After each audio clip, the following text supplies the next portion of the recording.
माला अर्पण करें। जिनके इरादों में दम हो वही इतिहास बनाते हैं, कि जिनके इरादों में दम हो वही इतिहास बनाते हैं। जो सबके हक के लिए लड़ते हैं वही सच्चे नेता कहलाते हैं। हर दिल में जिनकी अलग पहचान है, कि हर दिल में जिनकी अलग पहचान है।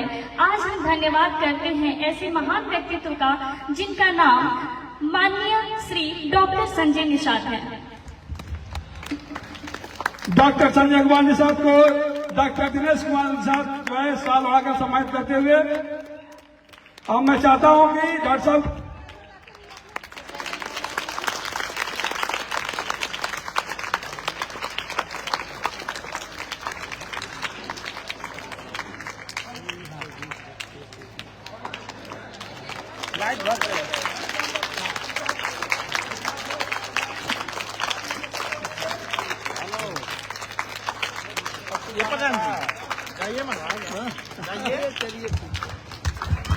हेलो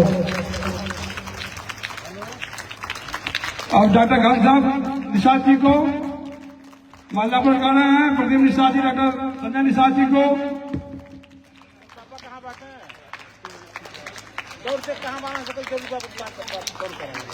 प्रधान जी आइए मंच पर। नागेंद्र निषाद जी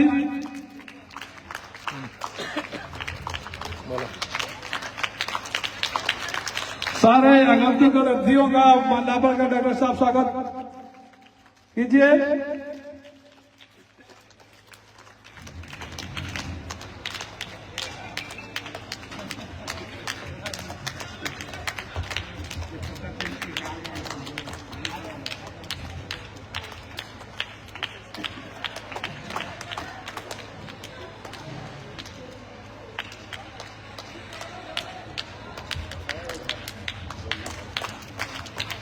अब माननीय मंत्री से चाहूंगा कि बच्चों के लिए जो एजुकेशन आप जो अलग पूरे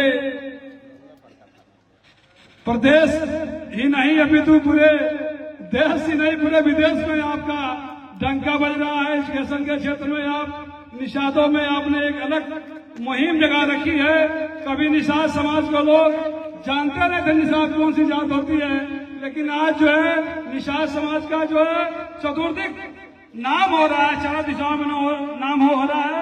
माननीय मंत्री जी ने अपना पूरा जीवन निषाद समाज के लिए समर्पित कर दिया है, उसके उत्थान के लिए, उसके पढ़ाई के लिए, उसके लिखाई के लिए। और मैं चाहता हूं आपके मुखारबिंद से बच्चों को 2 शब्द कहें माननीय मंत्री जी।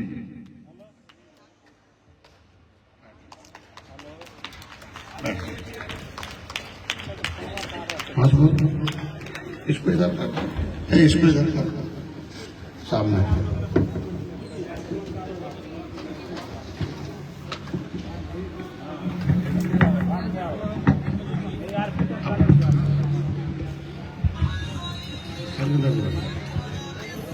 प्रधान जी बैठिए और कुर्सी लगा दो आगे। आज के इस आरपी इंटरनेशनल पब्लिक स्कूल के एनुअल जो वार्षिकोत्सव है, इस वार्षिकोत्सव के अवसर पर जो मन के सच्चे और स्कूल के बच्चे, उनके अभिभावक और इस बच्चों के भविष्य को संवारने के लिए, बच्चों के अंदर जो प्रतिभा है उन्हें प्रतिभाशाली बनाने के लिए, उन्हें लायक बनाने के लिए जो ये विद्यालय परिवार है, उस परिवार को जिसके प्रबंधक हैं दिनेश जी, डॉक्टर दिनेश जी हैं, और इस क्षेत्र के प्रधान हमारे श्यामदेव जी हैं, हमारे उपाध्यक्ष हमारे घनश्याम दत्त जी हैं, हमारे प्रभारी और हमारे जिला अध्यक्ष महेंद्र जी हैं, हमारे जगदीश जी हैं, और हमसे पहले से समाज की सेवा देने वाले और चुनाव लड़कर ये बताने के लिए कि चुनाव ही एक ऐसा तरीका है जिसे हम संवैधानिक सुरक्षा दिला सकते हैं। नेता 2 घंटे 4 घंटे, पुलिस 2 घंटे 4 घंटे, कोई व्यक्ति 1 दिन 2 दिन मदद कर सकता है, लेकिन पीढ़ी दर पीढ़ी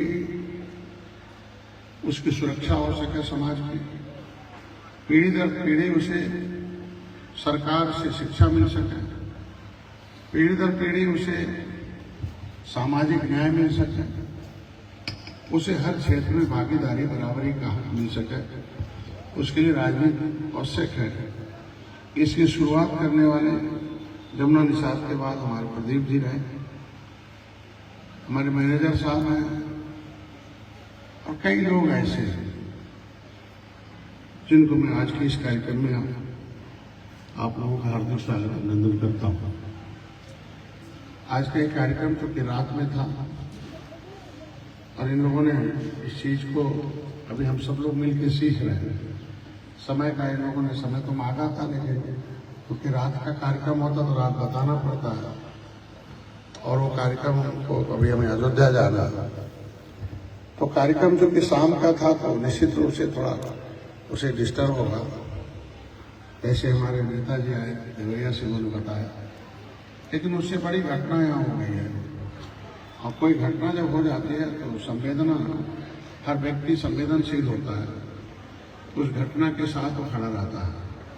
जो दुखी परिवार है उसके साथ खड़ा होना आवश्यक होता है कि परिवार, कॉलेज परिवार और दुखी परिवार के साथ खड़ा है।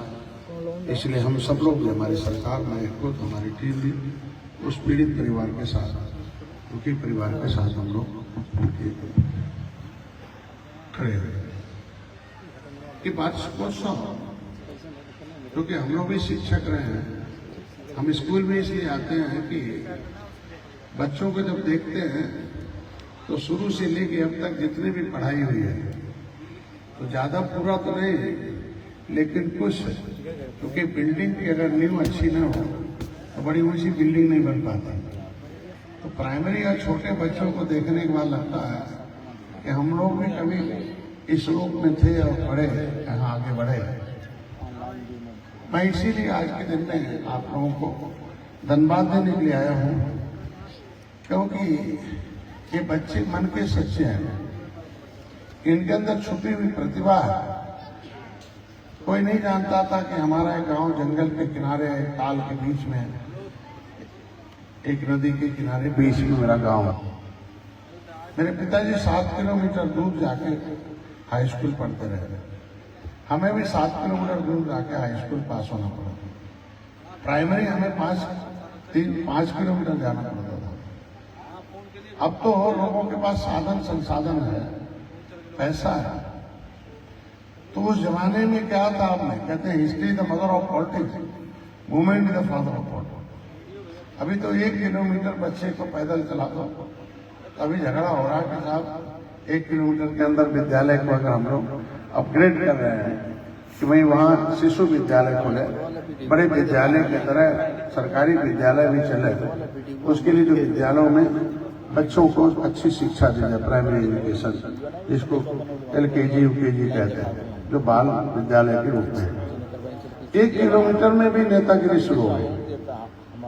मतलब वो नेता अपने बच्चे को विदेश पढ़ाएगा, लेकिन अपने गरीब के बच्चे को शुद्ध से प्राइमरी एजुकेशन नहीं देने के लिए तैयार है। तो जो अब कोई LKG UKG पढ़कर फर्स्ट और सेकंड, थर्ड, फोर्थ अभी से अंग्रेजी पढ़ेगा। ये आप सब लोगों को आज के दिन में इन बच्चों और उनके अभिभावकों और ढेर सारे हमारे सम्मानित नागरिक और जनप्रतिनिधि बैठे हैं कि 60 साल अंग्रेजी नहीं पढ़ने दी। अंग्रेजों मुगलों ने तो अंग्रेजी छीनी थी, लेकिन 60 साल प्राइमरी में अंग्रेजी नहीं पढ़ने दिया। तो हम लोगों को सौभाग्यशाली है कि हमें तो पिताजी के साथ दून कॉलेज में पढ़ने का अवसर मिला।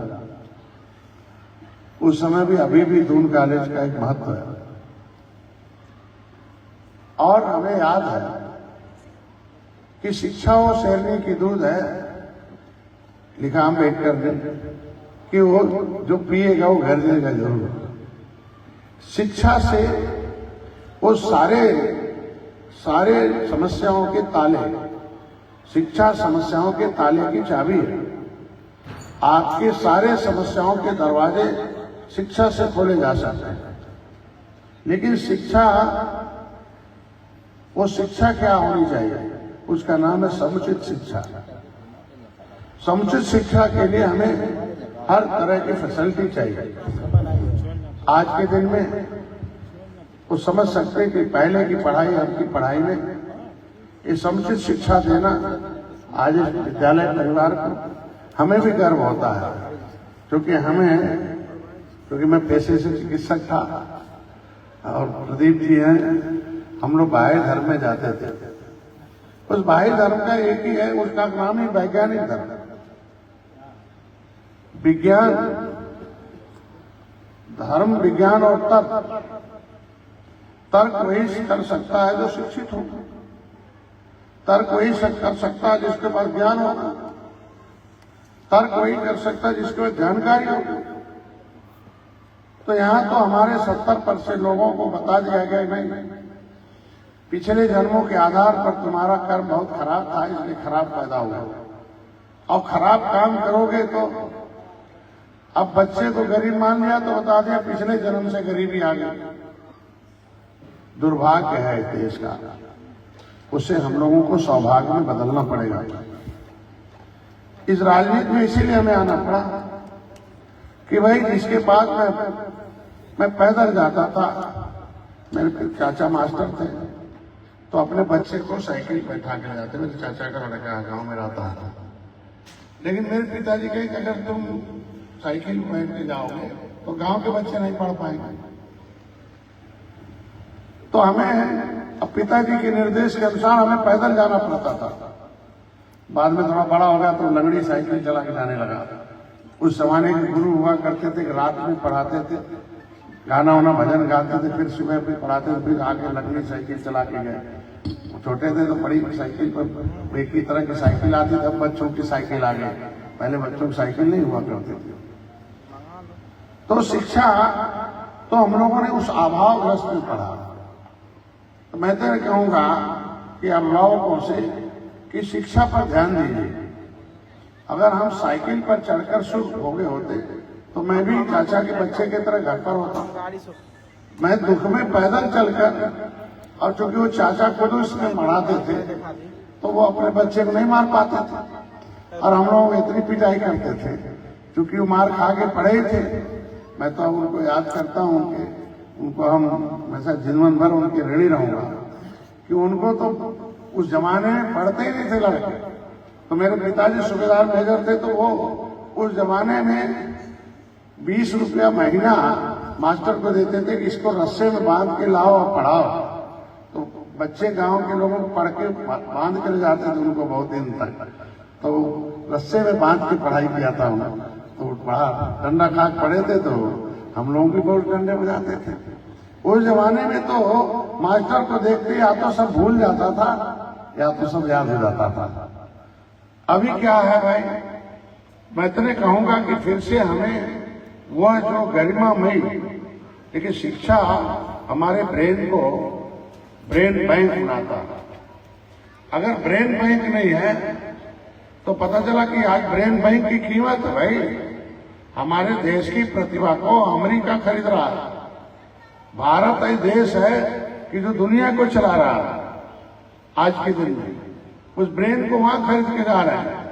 तो मैं तो कहूंगा पढ़ाने के साथ साथ आप इन बच्चों के भविष्य के ब्रेन को, इस ब्रेन बैंक को अमेरिका के हाथों में नहीं बल्कि भारत के हाथों में सौंपने के लिए आप लोग तैयार बनाइए। आज के दिन में फिर दूसरे देश में आने की जरूरत न पड़ा, हमारी सरकार के हाथ पालों पर काम कर रही है। इसलिए इन बच्चों के भविष्य के लिए हमें सोचना पड़ेगा। इन बच्चों को हम रोजगार किस तरह का दे रहे हैं, इन बच्चों को किस माहौल में खड़ा कर रहे हैं, इन बच्चों की शिक्षा है। मैं तो कहूंगा प्रबंधक महोदय से कि आज के दिन में इसमें जो आरटी है, राइट एजुकेशन का, उसके तहत जो बच्चे होंगे तो हमसे बात कर लीजिए। मैं जरूर अधिकारी से बोल दूंगा जो रियल में गरीब बच्चे हैं उनको कुछ परसेंटेज रिजर्व किया हमारी सरकार ने सुप्रीम कोर्ट के आर्डर पर। उस कोर्ट में जो मुकदमा चल रहा था उसमें उसके पार्टनर हम भी थे लड़ने वाले में। हम भी अपनी डिस्पेंसरी में कमाते थे पैसा सोशल वर्कर होने के नाते कि भाई फंडामेंटल राइट था कि हर आदमी को शिक्षित कर दिया जाए। तो क्यों नहीं शिक्षा मिली भाई 7 साल से? तो सुप्रीम कोर्ट को ऑर्डर करना पड़ा। लेकिन मेहमान लोग थे, उन लोगों ने शिक्षा तो दे दिया लेकिन ज्ञान छीन लिया। कह दिया जाके पढ़ो लेकिन पढ़ाई मत करो, खिचड़ी खा के चले आओ। तो ये व्यवस्था कर दिया कि दिमाग का भोजन मन मिले लेकिन पेट का भोजन सुनिश्चित करते थे। तो हम लोग सामाजिक व्यक्ति हम लोग चाहते हैं कि दिमाग के भोजन की सुनिश्चित किया जाए। पेट का भोजन तो किसी भी तरीके से किया जा सकता है, लेकिन इतना जरूर है स्वस्थ शरीर में स्वस्थ मस्तिष्क का विकास होता है। और स्वस्थ मस्तिष्क जब होगा तो स्वस्थ विचार आएंगे, और स्वस्थ विचार आएंगे तो स्वस्थ सरकार आएगी। तो आज के दिन में जो राजनीति के शिकार हैं वही निर्बल हैं, जो राजनीति के हिस्सेदार हैं वो सबल हैं। जो कानून के शिकार हैं वो निर्बल हैं, जो कानून के हिस्सेदार हैं वो सबल हैं। तो मैं इतना चाहूंगा कि हर एक ट्रस्ट वर्क है शिक्षा। मैं जब हाईफा की लाइब्रेरी से अटैच हुआ, पढ़ाई किया, तो वहां पता चला कि ईश्वर के प्रगटीकरण में आया कि भगवान राम को पहला दर्शन करने वाले निषाद राज थे। उनके माँ बाप को नहीं पता था कि राम भगवान है, अयोध्या वासी को नहीं पता था भगवान राम है, राम भगवान है। लेकिन पहला उन्होंने कहा कि हे राम, कि मित्र थे हो, लेकिन आज आपके अंदर दिव्य शक्ति देख रहा हूं। तो ये ऐतिहासिक किला अगर इलाहाबाद में है, तो अगर हमारे पुरखों हमारे वंश में राजा थे, तो आज हम मजदूर क्यों हैं भाई? कि भाई नियम है डॉक्टर का बेटा डॉक्टर होता है, इंजीनियर का बेटा इंजीनियर होता है, वकील का बेटा वकील होता है, धनवान का बेटा धनवान होता है, विद्वान का बेटा विद्वान होता है। तो जब हम धनवान विद्वान राजा सब थे, तो अब मजदूर क्यों हो गए भाई? और निषाद शब्द एक व्यापक शब्द है। आप जरूर उस किताब को पढ़िएगा, वैदिक में ब्राह्मणी धर्म, जो यूनिवर्सिटी में पढ़ाई जाती है फैजाबाद की यूनिवर्सिटी में, वो जो है एमए की किताब है वैदिक में ब्राह्मणी धर्म। पेज नंबर 10 पर है कि नेग्रिटो के पश्चात भारत में जिस संस्कृत का आगमन हुआ उसे निषाद कहते हैं।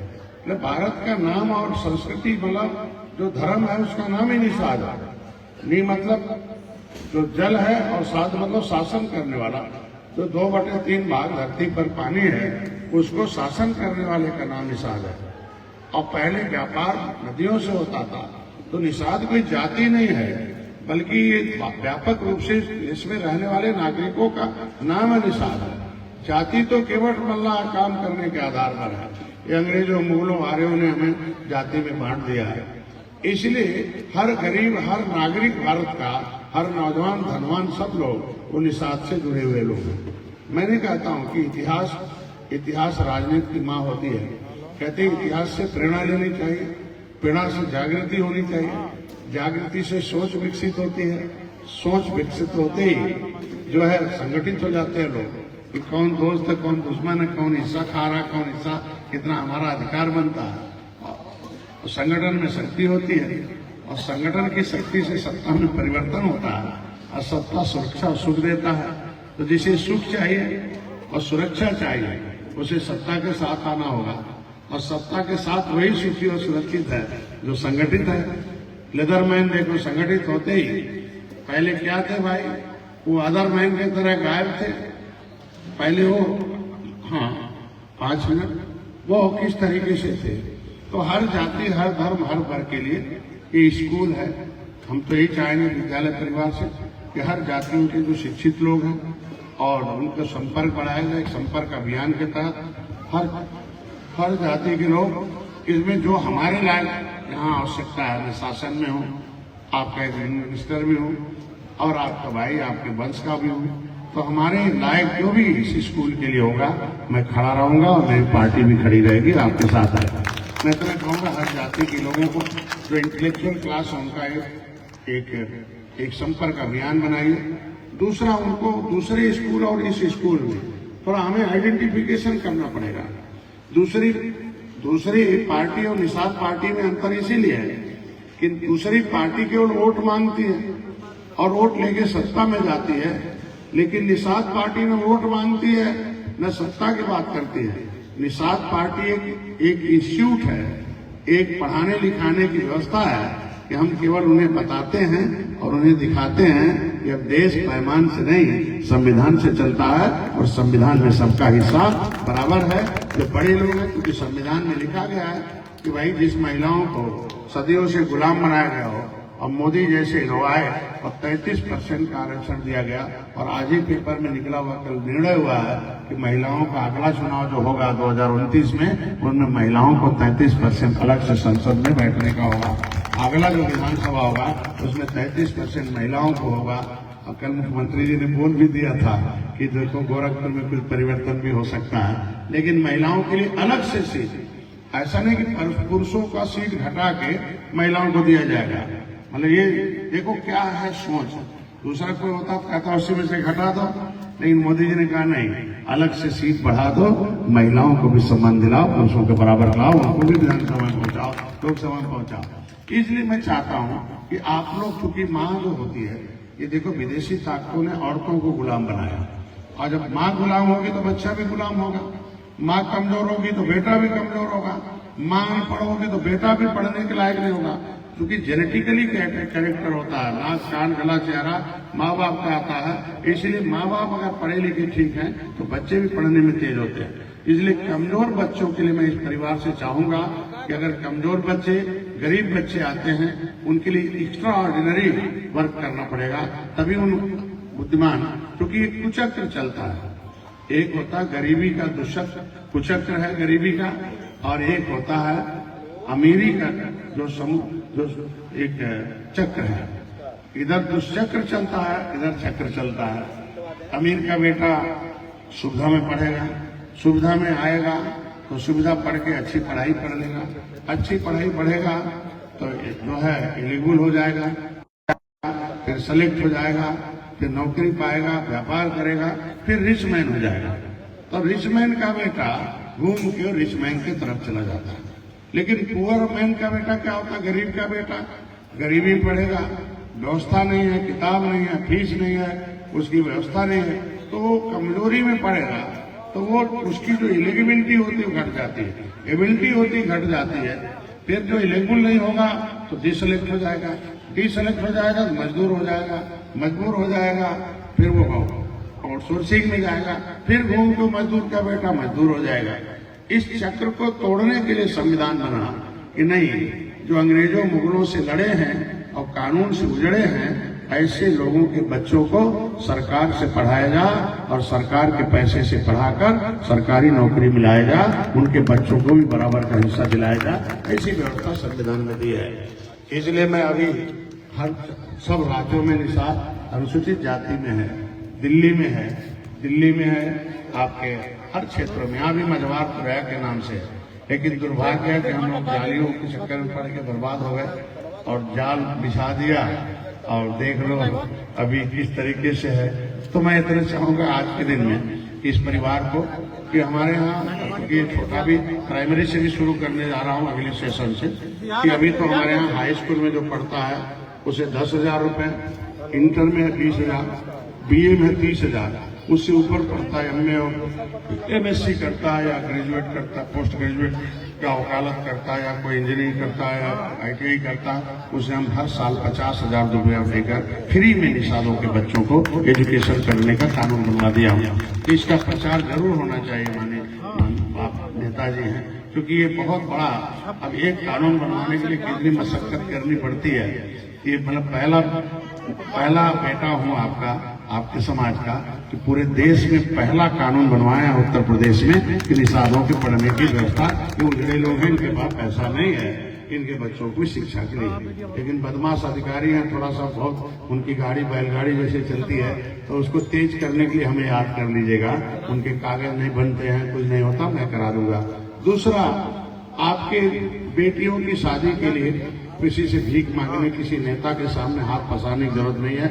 इसी मोबाइल से भर दीजिएगा शिक्षा सहायता, उसी मोबाइल से मत्स्य विभाग शिक्षा सहायता, उसी विभाग से, उसी मोबाइल में मत्स्य विभाग जो है वैवाहिक सहायता भर दीजिए और उसका कुछ नहीं करना, 3 लाख का प्रमाण पत्र दे दीजिए, जाति प्रमाण पत्र दे दीजिए निषाद के नाम से, क्योंकि नहीं करेंगे तो अमीर लोग खा जाएंगे। तो इसलिए मैंने व्यवस्था कर दी, उसके खाते में 1 लाख रुपए आ जाएगा, अपने आराम से बेटी की शादी करेंगे। हमने शिक्षा चिकित्सा के लिए भी किया कि लोग, हम डॉक्टर थे, पैसा नहीं था, अभाव में जीते थे, इसलिए मैं राजनीति में आ गया कि जो राजनीति के हिस्सेदार हैं वो सबल हैं, जो और बाकी जो शिकार हैं गरीब हैं। तो आयुष्मान भारत कार्ड नहीं है जिसके पास, तो डरने की जरूरत नहीं है, बड़े रोग हो जाएं तो जहां आयुष्मान भारत कार्ड इलाज होता है वहां निषाद जाके इलाज करा ले, बिल वाउचर हमारे मोबाइल में डाल दे, 5 लाख रुपए उसको फ्री में इलाज की व्यवस्था करा दिया है। आप केसीसी फ्री में 4% ब्याज पर आप जाकर मत्स्य विभाग में हमारे फिश फार्मर ऐप है, उसमें आप टाइप कर दो, फार्म भर दीजिए, 4% ब्याज पर बैंक से लोन लेकर, क्योंकि बच्चों को रोजगार भी चाहिए, इनको रोजगार में क्षेत्र में रहिए और आगे बढ़ जाएंगे। आपके लिए तमाम ऐसी व्यवस्थाएं, तमाम योजनाएं हैं, बिना पैसे के शिक्षण प्रशिक्षण है। व्यापार में ज्यादा पैसा है, लोगों को स्वावलंबन की तरफ ले जाइए, क्योंकि यहाँ माइंड सेट जो है वो जो है वो सर्विस माइंड सेट कर रखा है अंग्रेजों ने, लेकिन अंग्रेज खुद व्यापारी माइंड सेट थे। अंग्रेज देश में व्यापार करने आए थे, मुगल इस देश में व्यापार करने आए थे, वो अपने व्यापारी माइंड सेट करके आए और हमारे लोगों को सर्विस माइंड सेट कर लिया कि हमें नौकरी बनना। तो अब तो नौकरी से खैर हो गई, अब तो नौकर हो गए आउटसोर्सिंग में सब, तो नौकर नहीं बल्कि इनको व्यवसायिक माइंड सेट बनवाइए। तो शुरू से व्यवसायिक शिक्षा के लिए मैं चाहता हूं कॉलेज परिवार को कि व्यवसायिक शिक्षा की तरफ भी आप बढ़ाएं, हम लोग उसकी मदद करेंगे।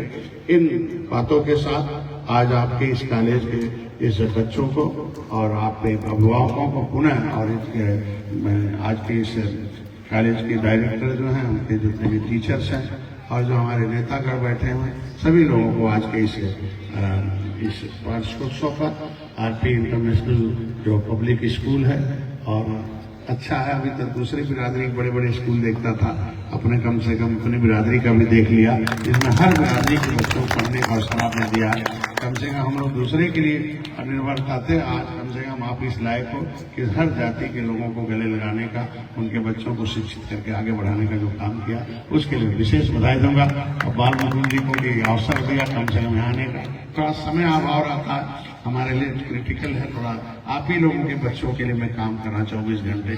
5 तारीख को हमें अब बड़ा कार्यक्रम है मेरठ में, मैं चाहूंगा आप लोगों से अपील करूंगा कि निश्चित रूप से पूछिए, वो भी आप ही के लोग हैं। और देखो नाव है, नाव में जब बैठते हैं तो अगर कोई भी आदमी छेदा कर दे तो सब डूब जाएंगे। तो ये अशिक्षित लोग को शिक्षित करना पड़ेगा, ईच वन टीच वन हम लोगों के जमाने में था।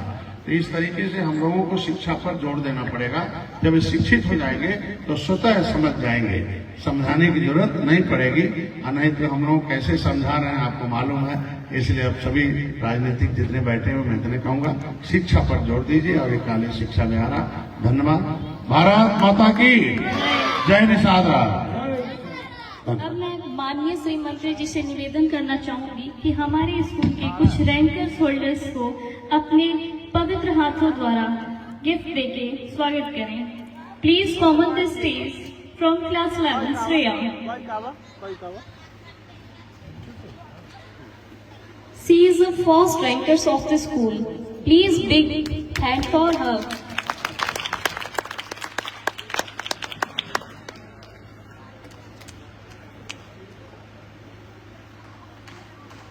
Next, Sushil, class 8. Please come on the stage. Next, Shweta from class 8. Please come on the stage. Shweta Pashwan, please come on the stage. Next student, Sakshi from class 5th. Please come on the stage. Sakshi from class 5th.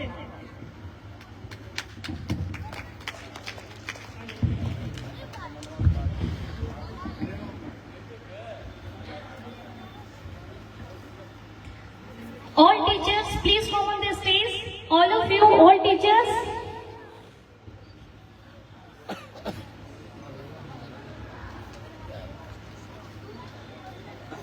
I request you, all teachers, please come on the stage.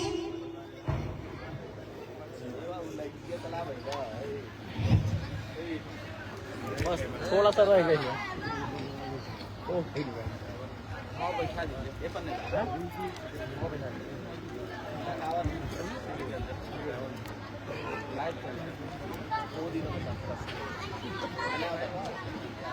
भैया को भेज दो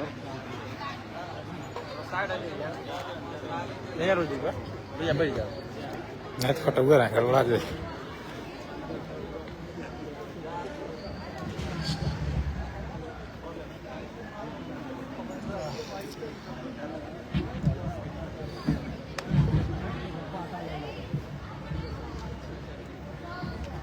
डब्बा थोड़ा घसवा दीजिए, डब्बा थोड़ा घसवा दीजिए इसको। हाँ इसको